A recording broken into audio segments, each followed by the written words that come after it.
السلام علیکم عزیز طلباء و طالبات، ایک بار پھر ہم حاضر ہیں آپ کی خدمت میں آج کا نیا سبق لے کر۔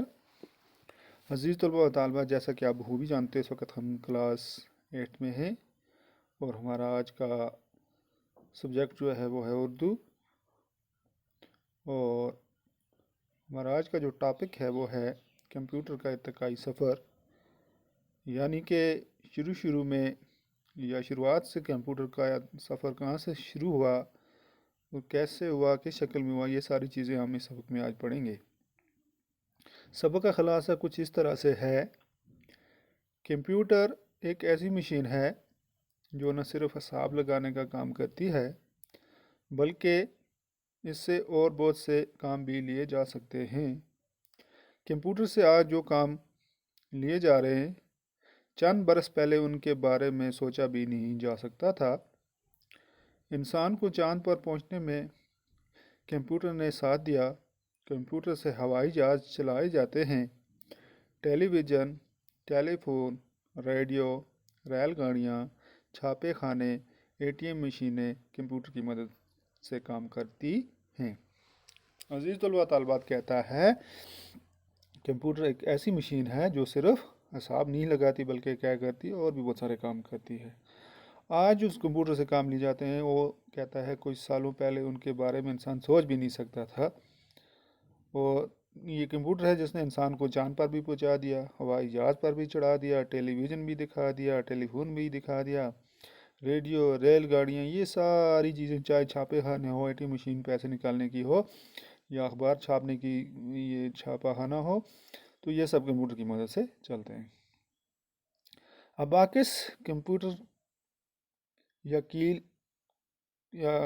اباکس کمپیوٹر یا کیلکولیٹر کی پرانی شکل ہے۔ یہ لکڑی کی ایک مربع فریم میں بندے تاروں میں پروئے لکڑی کے گول گول گٹوں کا نام ہے۔ اس کے ذریعے جمع کرنے اباکس جو ہے وہ کمپیوٹر یا کیلکولیٹر کی پرانی شکل ہے۔ سب سے شروعاتی جو ہے کمپیوٹر ہمارے پاس وہ اباکس نام کا تھا شروع میں، اور یہ کیا تھا، ایک لکڑی کی شکل کا ایک مربع تھا، تو جس میں تاروں میں بندے لکڑی کے پروئے، یعنی کہ جیسے ہمارے پاس یہ گلے میں موتی ہوتا ہے یا ہمارے پاس تسبیح ہوتی ہے، اسی کی شکل کی طرح لکڑی میں وہ کچھ دانے جو ہوتے تھے وہ اس میں لگائے گئے ہوتے تھے، گول گول گٹے، تو ان کے ذریعے کیا کیا جاتا تھا، جمع یا مائنس کا کام جو تفریق کا کام جو تھا وہ اس کے استعمال میں لیا جاتا تھا، اور ہزاروں سال سے مصر و چین میں ہوتا رہا ہے۔ پہلا الیکٹرانک کمپیوٹر 1919 کے آس پاس بنا۔ دوسری جنگ عظیم کے بعد کمپیوٹر کو فروغ حاصل ہوا۔ ایسے کمپیوٹر تیار کیے گئے جو نہ صرف ریاضی کے سوالات حل کر سکیں بلکہ جن کی یادداشت میموری میں کئی طرح کی معلومات بھی ریکارڈ کی جا سکیں۔ اب تو ایسے کمپیوٹر بھی موجود ہیں جو شطرنج کھیلنے کے ساتھ ساتھ موسیقی کی دھنیں اور تصویریں بنا سکتے ہیں۔ آج کل کمپیوٹر ریاضی کی کوئی مشکل جس میں کم از کم 10 لاکھ جمع تفریق اور ضرب تقسیم کرنے ہو، کچھ ہی لمحوں میں اپنی یادداشت میں ریکارڈ کر کے اس کا حل بتا دیتا ہے۔ کمپیوٹر کی آج کئی قسمیں ہیں۔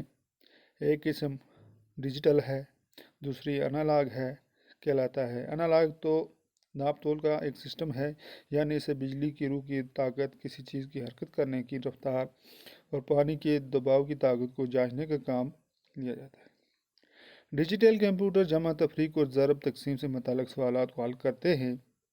کمپیوٹر لاکھوں کی ضرب تقسیم سیکنڈ میں کرتا ہے کیونکہ اس میں برقی روح استعمال ہوتی ہے، اور یہ برقی روح ایک سیکنڈ میں 3 لاکھ کلومیٹر کی تیز ترین رفتار سے چلتی ہے۔ اسی لیے کمپیوٹر میں برقی روح یعنی بجلی کی کرنٹ کے ذریعے اس قدر تیزی سے کام کرتا ہے۔ ڈیجیٹل کمپیوٹر میں عام ہندسوں یعنی 1 2 3 4 کا استعمال نہیں کیا جاتا بلکہ بائنری سسٹم کام کرتا ہے۔ بائنری سسٹم میں صرف 2 ہندسے استعمال ہوتے ہیں اور وہ ہیں 0 اور 1۔ یہ 2 ہندسے برقی روح کے موجود ہونے اور نہ ہونے کے نشان کے طور پر استعمال کیے جاتے ہیں۔ کمپیوٹر میں بجلی کی کرنٹ کا ہونا 1 مانا جاتا ہے اور کرنٹ کا موجود نہ ہونا 0 مانا جاتا ہے۔ کمپیوٹر تمام حساب کتاب اسی بائنری سسٹم سے کرتا ہے۔ آج اینالاگ اور ڈیجیٹل کمپیوٹروں کے علاوہ ہائیبرڈ سپر کمپیوٹر اور کوانٹم کمپیوٹر ایجاد ہوئے ہیں۔ یہ بہت تیز رفتار کمپیوٹر ہیں۔ ان کی بدولت اطلاعاتی نظام میں انقلاب آیا۔ آج ہر چھوٹے بڑے کو اپنے موبائل فون یا کمپیوٹر کے ذریعے انٹرنیٹ سے رابطہ ہے اور ہر طرح کی معلومات تک رسائی رکھتا ہے۔ جرمنی کے فلسفی اور سائنسدان لیبنیٹر کے مطابق بائنری سسٹم فطرت کی سسٹم جیسا ہے۔ وہ بائنری سسٹم کے ایک کو وحدت کی نشانی مانتے ہیں، جیسے خدا ایک ہے، اور بائنری سسٹم کے زیرو کو کچھ نہ ہونے کی نشانی سمجھتے ہیں، یعنی خلا یا عدم گویا خالق کی نشانی ہے اور زیرو مخلوق کی نشانی۔ بائنری سسٹم اور اشاریہ سسٹم ایک دوسرے سے مختلف ہیں۔ اشاریہ سسٹم میں 1 سے 9 تک ہندسے اور 10واں ہندسہ صفر ہوتا ہے، لیکن بائنری سسٹم میں ہندسوں کے اندر انداز مختلف ہوتا ہے۔ اس سسٹم میں اگر 9 کے ہندسے کو لکھنا ہو تو یوں لکھیں گے 1 0 0 1، 8 into 1 plus 0 into 4 plus 0 into 2 plus 1 is equal to 9۔ 8 plus 0 plus 0 plus 1 is equal to 9۔ Computer کو 5 حصوں میں بانٹا جا سکتا ہے۔ پہلا درآمد کا حصہ، جس کو ان پٹ کہتے ہیں۔ یہ یاد رکھنے کی بات ہے بچوں، یہ سب سے کمپیوٹر میں اہم چیز ہے۔ یہ سوال بھی آتا ہے آگے، آپ کو جب آگے سوالات میں پہنچوں گے، اور یہ چیزیں آپ کو ہمیشہ آپ کو اوپر تک جتنی کلاس میں چلے جاؤ آپ کو یہ ضرورت پڑے گا، اس لیے اس کو اچھے سے دیکھیے گا، سنیے گا اور سمجھیے گا۔ کمپیوٹر کو 5 حصوں میں بانٹا جا سکتا ہے۔ پہلا حصہ درآمد کا حصہ، جس کو ان پٹ کہتے ہیں۔ کمپیوٹر کی یادداشت میں جو معلومات درج کی جاتی ہیں وہ اسی حصے میں داخل کرنی ہوتی ہیں۔ دوسرا حصہ ذخیرہ یا گودام کا حصہ، اس کو کمپیوٹر کی یادداشت میموری کہتے ہیں۔ اسی میں تمام معلومات ریکارڈ کی جاتی ہیں۔ تیسرا حصہ حساب کتاب کا حصہ، یہ حصہ ریاضی کے سوال حل کرتا ہے۔ چوتھا کنٹرول یونٹ، یہ حصہ پورے کمپیوٹر کو کنٹرول کرتا ہے اور مختلف حصوں کو ہدایت بھی دیتا ہے۔ پانچواں برآمد یا آؤٹ پٹ والا حصہ، کمپیوٹر سے جو کچھ جاننا ہو یہی حصہ وہ معلومات دیتا ہے۔ دوسری جنگ عظیم کے بعد والے کمپیوٹر کو پہلی نسل کے کمپیوٹر کہتے ہیں۔ ان میں برقی سگنلوں کے لیے ویکیوم ٹیوب استعمال ہوتے تھے۔ یہ کمپیوٹر کافی جگہ گھیرتے تھے۔ کچھ مدت کے بعد ٹرانزسٹر کی ایجاد سامنے آئی۔ یہ ایجاد کمپیوٹر کی دنیا میں ایک انقلاب لے کر آئی۔ ویکیوم ٹیوب کی جگہ ٹرانزسٹر نے لی۔ اس طرح کمپیوٹر کی کارکردگی میں بھی اضافہ ہوا اور اس کا سائز بھی چھوٹا ہو گیا۔ یہ دوسری نسل کے کمپیوٹر کہلاتے ہیں۔ دوسری نسل کے کمپیوٹر بہت مہنگے تھے۔ سب سے چھوٹا کمپیوٹر آج کے حساب سے تقریباً 4 لاکھ روپے کا تھا اور سب سے بڑا ماڈل تقریباً 4 کروڑ روپے کا تھا۔ 1960 سے 1970 عیسوی تک کا زمانہ تیسری نسل کے کمپیوٹر کا زمانہ تھا۔ بعد میں چوتھی اور پانچویں نسل کے کمپیوٹر کئی سائز اور ماڈلوں میں آئے۔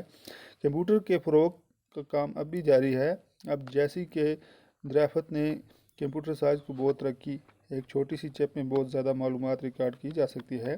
مثلاً 1 سینٹی میٹر کے چوتھائی حصے کے برابر ایک چپ میں 64,000 بائنری یونٹ کی معلومات ریکارڈ کی جا سکتی ہے۔ اب کمپیوٹر کی یادداشت کا میدان بھی وسیع ہو گیا ہے اور کام کرنے کی رفتار بھی کافی تیز ہو گئی ہے۔